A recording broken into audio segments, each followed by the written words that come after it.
যাদের রক্ত কম আছে তারা এইভাবে ছোলা ভিজিয়ে রাখবে। আর দেখো ছোলাগুলো বড় বড় তো ওই জন্য পড়ে গেছে, আর এই সবুজ মুখগুলো কিন্তু এখনো ঝুলছে রয়ে গেছে, এত বড় বড় শিকড় হয়ে মানে কলম হয়ে গেছে।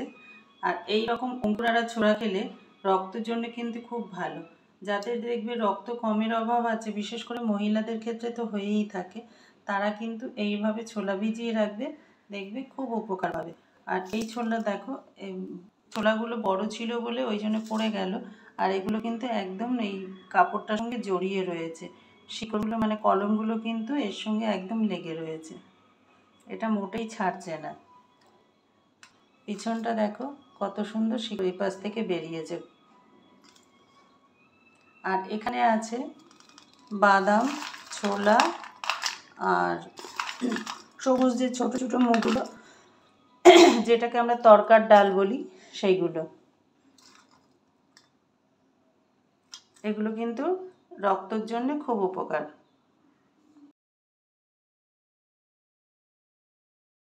এইভাবে ছোলা ভিজিয়ে রেখে খাবে, দেখবে অনেক উপকার পাবে।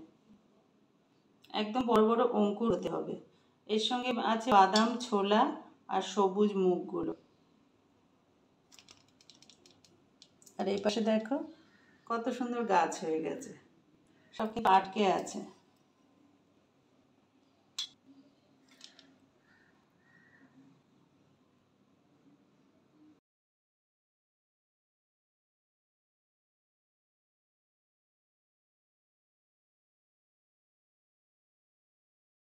সকালের বাসি কাজ টাজ সব সেরে ঘর দোয়া, বাসন মাজা, তারপরে বাইরেটা ধোয়া ধুই সব সেরে স্নান টান করে এবার ঠাকুর পুজো দিয়ে চলে এলাম রান্না ঘরে।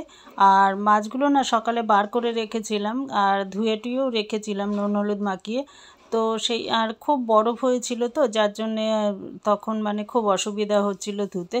আর এক বাটি জলের মধ্যে ভিজিয়ে রেখে বরফটা গলে যাওয়ার পরে তারপরে করেছি, নুন হলুদ মাখিয়ে রেখেছি। আর তারপরে এদিকেও দেখো কতগুলো বাসন হয়েছে, সেগুলো আর পুরো সারা দিনের বাসন থাকে।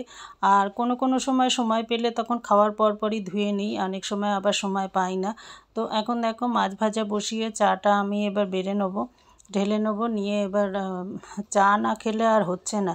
অলরেডি 9:30 বেজে গেছে, এবার একটু খেতেই হবে। অন্য সময় মাসি আসে তখন মাসির সঙ্গে সকালে চা খেয়ে নিই। আর চা, সত্যি কথা চাটা খেলে না মনে হয় যেন তবুও বেশ ভালো লাগে একটা। আর তোমরা বিশ্বাস করবে না, চায়ে আমার এমন একটা এনার্জি না, আমি দেখেছি অনেক সময় যেদিন বিকেলে যদি আমি কোনো দিন চা খেয়েছি তো ব্যাস সারাটা রাত আমার ওই দিন ঘুম হতে চায় না। আর যেদিন না খাই সেদিন তো এত মানে ক্লান্ত লাগে, তাড়াতাড়ি ঘুমিয়ে যাই। ওই জন্য সকালে একবারই চা খাই, তো আর এমনি খাওয়া হয় না। কোনো দিন দুবার ওদের সাথে হয়তো টুকটাক খাওয়া হয়ে যায়। আর দেখো এটাতে একটু সোয়াবিনের তরকারি রয়েছে, এটা কি ফেলবো, একদম ভালো রয়েছে। তো ওই জন্যে একটু গরম করে নেবো। আর একটু ডাল ছিল সেটাও গরম করে নিচ্ছি। আর একটু রয়েছে, এটাতে কিন্তু সবার হবেও না তাছাড়া।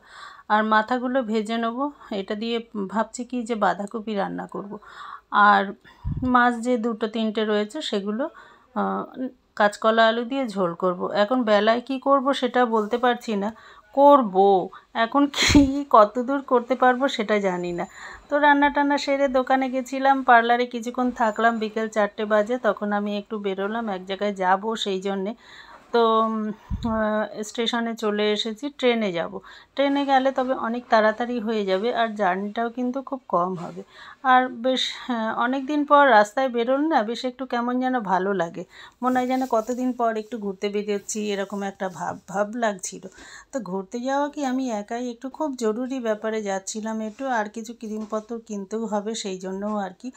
তো কলকাতার দিকে না গেলে নয়, তাই বাধ্য হয়ে যেতে হচ্ছে, কিছু করার নেই, সবটা তো আমাকেই করতে হয়। এই ভাবছি করতে 4:30 বাজলো, তখন বেরিয়েছি। তো প্রত্যেকটা স্টেশন আমি এখন এই মধ্যমগ্রাম থেকে আমি ট্রেন ছাড়লো যা, এবার ভাবছি কি যে প্রতিটা স্টেশন কত দূর যেতে পারি সেটা আমি প্রত্যেকটা ভিডিও তুলব। তো এই জন্যে এবার ভাবলাম কি যে দেখি কতটা করতে পারি। আর ধৈর্যেরও তো ব্যাপার থাকে না, দেখো এই করতে এবারে একটা স্টেশন চলে গেল, সেই ছোটোবেলার মতন যে পরপর কটা স্টেশন যাচ্ছে আর কোন স্টেশন কেমন সেগুলো গুনতে গুনতে যাচ্ছি আর কি, এরকমই একটা ব্যাপার। তো দেখো অলরেডি কিন্তু তোমাদের সঙ্গে কথা বলতে বলতে 3টে স্টেশন চলেও গেল। আর এই রকম করে সত্যি কথা মানে আমরা হচ্ছে মানুষ যাযাবর মানে পাখির মতন, এখন এখন এখানে পরে আবার খানিকক্ষণ আবার কোনো, দেখো এই কিছুক্ষণ আগে আমি কোথায় ছিলাম আবার কোথা থেকে কোথায় চলে আসলাম, এই আর কি। তো আমরা যাযাবর মানুষ, আমাদের কখন কোন জায়গায় যে কে কোথায় থাকে তার কোনো ঠিক থাকে না। আর আমাদের তো কাজের মধ্যে তো বেরোতেই হবে, কিছু করার নেই। আর রাস্তার দিকে বেরোলে যদি কোথাও যাওয়ার কথা হয় না, এত বিরক্ত লাগে, আমার ভালোই লাগে না। এখন যেন না বেরোতে বেরোতে একদম ঘর থেকে আর বেরোতে, ঘর মানে কি বেরোই তো রোজই, প্রত্যেক দিন সকালে ঘরের কাজ সেরে দোকান, দোকান আর ঘর, দোকান আর দোকানটা এমনই জায়গায় যে একটু কাছাকাছি, একটু মানে কি খুবই কাছাকাছি। তো সেই জন্যে আর বাইরেটা এইভাবে বেরোনো মানে জার্নিটা তো ডেলি প্যাসেঞ্জারই আগে যেরকম করতাম সেইভাবে তো করা হয় না, সেই জন্য আর ভালোও লাগে না রাস্তায় বেরোতে। আর সাথে কেউ থাকলে একটু বেশ কথা টথা বলতে বলতে গেলাম তো বেশ হয়ে যায়। তো এখন আমি সঙ্গের সাথী করে নিলাম, মোবাইলটাকে ভিডিও করতে করতেই গেলাম। তা চলো তোমাদেরকেও দেখানো হবে। আর অনেক দিন তো বেরোইও না কোথাও, সেই জন্যে আর আমার একটু না বাইরের ভিডিওগুলো, রাস্তাঘাটের ভিডিওগুলো করতে ভালোও লাগে। কোন জায়গাটা কেমন, সেখানে বেশ সেখানকার দোকানপাট, সেখানকার রাস্তাঘাট, এগুলো আমার যেন ভালো লাগে। তো কোথায় এরোপ্লেন গেল, কোথায় গেল মানে যদি কিছু একটা দেখতে পাই সেগুলো কিন্তু আমি ভিডিও করে নিই। আমার ভালো লাগে ফটো তুলতে, ভিডিও করতে। তো যতটা পারি করার চেষ্টা করি। এই করতে করতে দেখো এখন অলরেডি আমি এবার চলে এসেছি। আর সেই সময় এমন একটা ফোন ঢুকলো, আর 2টো স্টেশন বাকি ছিল, কী দোষ ছিল, আর একটু পরেই নয় ফোনটা আসতো, ব্যাস আমার পুরো রাস্তার যে ভিডিওটা করছিলাম সেটা একদম কেটে গেল, হয়ে গেল। তো অন্য কোনো বাচ্চা কাচ্চাদের সময় মতন হলে তখন হয়তো কান্না করতাম, যা আমার পুরো ভিডিওটা হলো না, এই একটা আফসোস হলো। তো যতটা পেরেছি দেখো আবার থেকে শুরু করেছি। এখন কত বড় একটা ব্রিজ দেখছি, দেখো এই ব্রিজটা কিন্তু এই প্রথম দেখছি। কেন এর আগে কবে এসেছি তার মনে নেই, তার তখন এটা দেখিও নি, তখন এটা তৈরি হয়নি, মানে তৈরি হব করছিল কিন্তু তৈরি হয়নি। এখন দেখছি অনেকটাই বেশ পুরো ব্রিজটা হয়ে গেছে।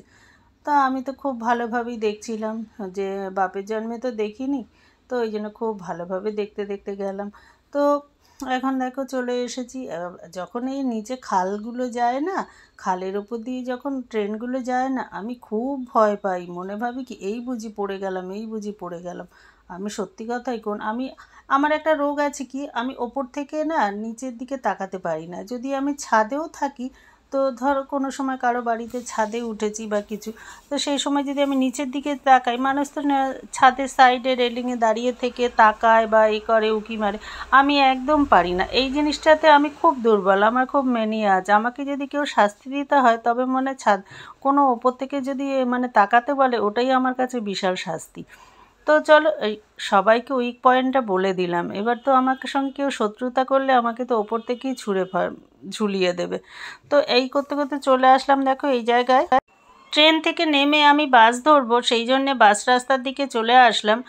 আস্তে আস্তে হঠাৎ চোখে পড়লো প্রচুর পরিমাণে লোক, প্রচুর লোক, প্রত্যেকেই কালো ড্রেস পরা, আর প্রত্যেকেই মানে মানে গানের সাথে সাথে বুক চাপড়ে চাপড়ে কী যেন একটা গান করছে। আসলে এটা হিন্দি ভাষাও না বা বাংলা ভাষাও না বা ইংলিশও না, উর্দু যত সম্ভব হবে। এনারা উর্দু ভাষাতেই তো মানে গান টান বা কথা বলা করেন। তো সেই জন্যে কিছু বুঝতেও পারছিলাম না, কিন্তু আমি অনেক চেষ্টা করলাম। আমার জীবনে প্রথম এই রকম একটা জিনিস দেখলাম, কোনো দিন আমি এরকম দেখিনি। আমরা কলকাতা শহরে এরকম আমরা পাশাপাশি সবাই আমরা একসঙ্গেই থাকি, কিন্তু এইভাবে কখনো আমি দেখিনি। সবাই দেখো কী সুন্দর গানের তালে তালে বুক চাপড়াচ্ছে, আর গান বা সুন্দর লাগছিল, ভালো লাগছিল শুনতে। আর যেহেতু চতুর্দিকের এত ভয়েস ছিল, ওই জন্য ভয়েসগুলো আমি দিতে পারিনি। আর বেশ ভালো লাগছিল, আমি অনেকক্ষণ ধরে দাঁড়িয়ে দাঁড়িয়ে দেখছিলাম। তো বন্ধুরা, তোমাদের যদি জানা থাকে এটা কি হচ্ছে সেটা অবশ্যই কমেন্টে জানাবে। তো এক এক ধর্মর এক এক রকম নিয়ম আছে, তারা হয়তো সেটা বলতে পারবে, জানে। তো আমার কাছে তো অজানা। আমি অনেকক্ষণ ধরে দেখে দেখে মানে বেশ অনেক পুরো রাস্তা হেঁটে হেঁটে দেখলাম, খুব ভালো লাগছিল, দেখলাম, দেখে টেকে তারপরে এবার ভাবলাম যে না যাই, অনেক বেলা হয়ে যাবে, শেষ পর্যন্ত আমার যা দরকারে এসেছি সেটাই হবে না, আর কিছু ক্রিমপত্র কিনবো, সেগুলো কেনার আছে। তো বন্ধুরা, তোমাদের কেমন লাগলো তোমরা অবশ্যই কমেন্টে জানাবে।